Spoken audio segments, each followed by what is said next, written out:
According to the United Nations, 8 million tons of plastic ends up in the world's oceans every year. In the Senegalese capital of Dakar, the fight against this plastic tide is well underway, thanks in part to a team of amateur divers operating under the name Oceanium. It's very polluted.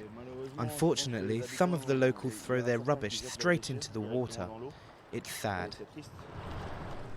Restricted by oxygen levels, the divers have just 1 hour per descent to gather as much rubbish as they can. It's a mammoth task, and the worry is that their efforts are a mere drop in the ocean, with Senegal dumping over 250,000 tons of waste into the Atlantic each year.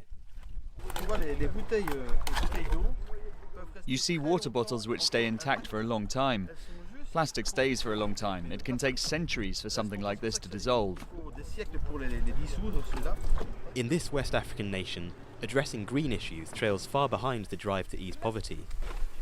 Oceanium organised their first clean-up operation 2 years ago.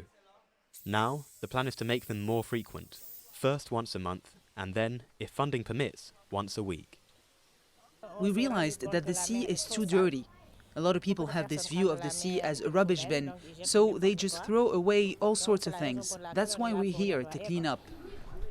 In 2015, the country passed a law banning the sale of plastic bags, but 4 years on, this has still not come into force. And Gorée Island, a popular tourist destination off the coast of Dakar, is particularly affected by this pollution.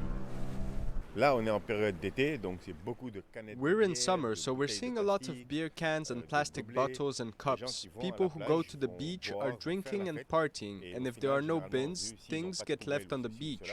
And then, with the swell, it ends up in the sea, and because it's a bay, it ends up here.